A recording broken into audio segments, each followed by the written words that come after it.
Are you wrecking your fat loss because you're making obvious mistakes? Well, I was. And as soon as I fixed the mistakes that I was making, fat loss became so easy that I lost 110 pounds. Now, the first mistake is the easiest to avoid because it literally requires you to do less work. And that mistake is doing circuit-style ab workouts trying to specifically target fat on the belly. Now, this is a mistake that I am personally guilty of because when I first started trying to lose weight and trying to, get a flat stomach, I didn't really know how to go about doing things. So I went to the same place that you're at right now, YouTube. And when I went onto YouTube, I simply looked up how to lose belly fat and how to get a flat stomach. And I watched videos that promised me that I'd get abs if I did this 15-minute workout every day for 6 days. And because these YouTubers seem to be in shape and seem to know what they were talking about, I followed their advice. They said to work out for 15 minutes every day. I worked out for an hour following their circuits. So I did these circuit-style workouts for a week, and I was promised that I would get a six-pack in 6 days, but a week later I couldn't notice any visible differences in my belly. But obviously that made sense, so I continued to do those workouts every single day for 3 months straight, and I got no results. And so not only did it end up being a massive waste of my time, if anything, it discouraged me on my fat loss journey. And so the truth is that you can't specifically target fat loss in any specific area in your body. And so these YouTubers and influencers who point towards their six-pack and say abs in 30 days in their videos are lying to you. Do this workout for 30 days and you'll get a six-pack. Do this workout for 300 days. And if you don't have the fundamentals down, which I'm going to show you, you're still not going to notice any difference in your body. And the truth is that if you want to lose belly fat, then the majority of the work is going to be done by your diet. And I'm going to show you the easiest diet that you can set up to lose belly fat in a minute. So while you can't lose belly fat by training your abs, the good news is that there is a very easy diet that you can set up that's very effective at helping you lose fat.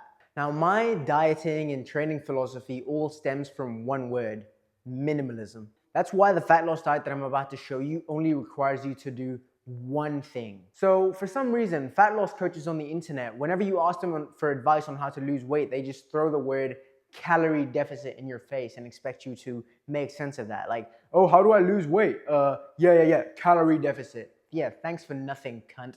That's like saying, that's like saying if you're homeless, like, oh my God, I'm homeless, I need help. Yeah, bro, just buy a house. Like that is not helpful at all. How does someone actually get into a calorie deficit is the tricky part, which is where the tactical sort of advice comes in. Every time someone asks you for fat loss advice, you just throw the word calorie deficit in their face and then ask them to click the link in your description so that they can join your fucking fat loss course or whatever. Yeah, but Sultan, there's a link in your description. Yeah, but my link's legit.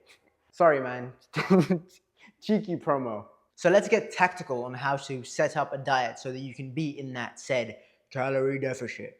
So if you're just starting out trying to lose belly fat, there's 4 things that you can do to get into a calorie deficit and start losing weight pretty much effortlessly. And the first and by far easiest is to just substitute normal soda for diet soda. Bro, Diet Coke, not Diet Coke. You might not like Diet Coke because it tastes kind of bitter. I like it. But normal 7-Up, zero sugar 7-Up. That's not complicated at all, but it's probably the biggest thing that I implemented that helped me lose my first 10 pounds. The second step that branches out from the first step that you can do is to just cut out liquid calories.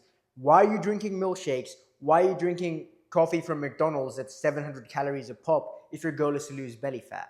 Third thing you can do is to replace normal sugar with either monk fruit sugar or stevia. Now, I've heard that stevia's got a little bit more of an artificial taste. I use monk fruit for all of the coffee that I drink, or if I'm ever having tea, I use monk fruit sweetener and it's 0 calorie. And I'd say per day, it saves me about 100 to 200 calories because I drink a lot of coffee and tea. Now, the fourth thing that you can do is just replace one super unhealthy meal that you have on a regular basis.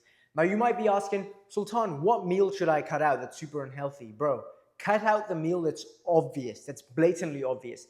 Do you go to McDonald's after work to get 2 burgers and a large fries? I know that I used to. I mean, I still eat McDonald's every now and again. But if I was to try to lose fat again, that would be the first meal that I would cut out because it's so blatantly obvious. So replace normal soda with diet soda, cut out liquid calories, cut out regular sugar for either monk fruit sweetener or stevia, and cut out the obvious unhealthy meal in your diet. Those are four, that's a weird way to say four.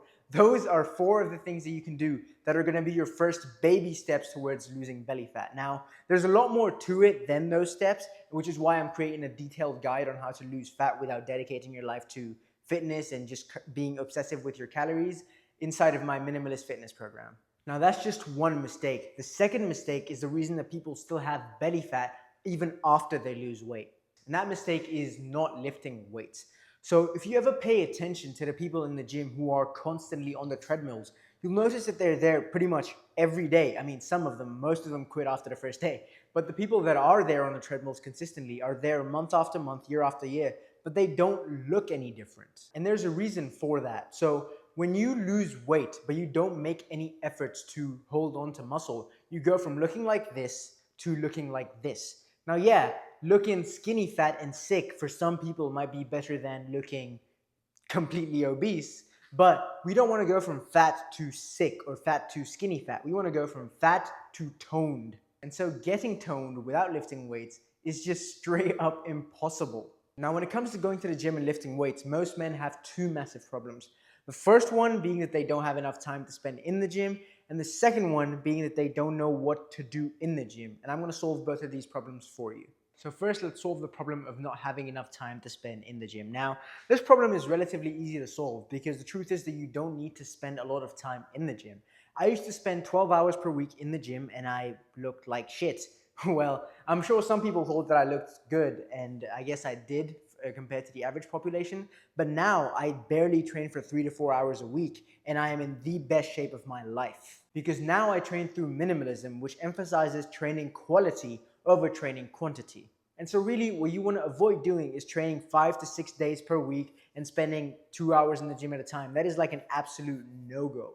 What you want to do is try to figure out how you can get the most out of spending 2 to 4 hours in the gym and squeezing all the juice out of the gym that you can in those 2 to 4 hours.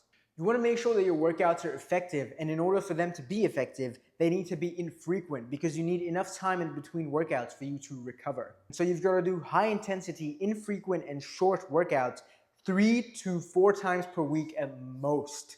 And reduce your quantity, increase your quality, and watch yourself get into the best shape of your life. Now, to solve the other problem, which is simply not knowing what to do in the gym, I would just have you follow a structured program. Now, here's what I mean by that. Now, loads of people go to the gym for a very long time and lift weights, but they don't see any changes in their body because there's no structure to their routine. You want to have a few key exercises that you always do. These are going to be staples in your workout routine, and you want to focus on progressing on these exercises. So a few staple exercises that I always have people doing when they come to work with me are, first and foremost, some form of horizontal pressing, whether it be a dumbbell bench press or a barbell bench press, and some form of vertical pulling, whether it be chin-ups if you're strong enough for them, or lat pull-down if you can't do chin-ups. And so for sure, I have them doing a squat pattern, whether it be a leg press, a hack squat, or just a normal barbell squat. You want to repeat these staple exercises at least 2 times every week and focus on following good form and progressing on them. Once you stop making these 2 obvious mistakes and implement the right strategies like I showed you, losing belly fat becomes a lot easier. Now, if you want me to help you lose your belly fat so you can lose it a lot faster, you can click the top link in the description. Or if you want to watch this video about every lesson that I learned losing 110 pounds, then you can click somewhere up here. All right, see you in the next one.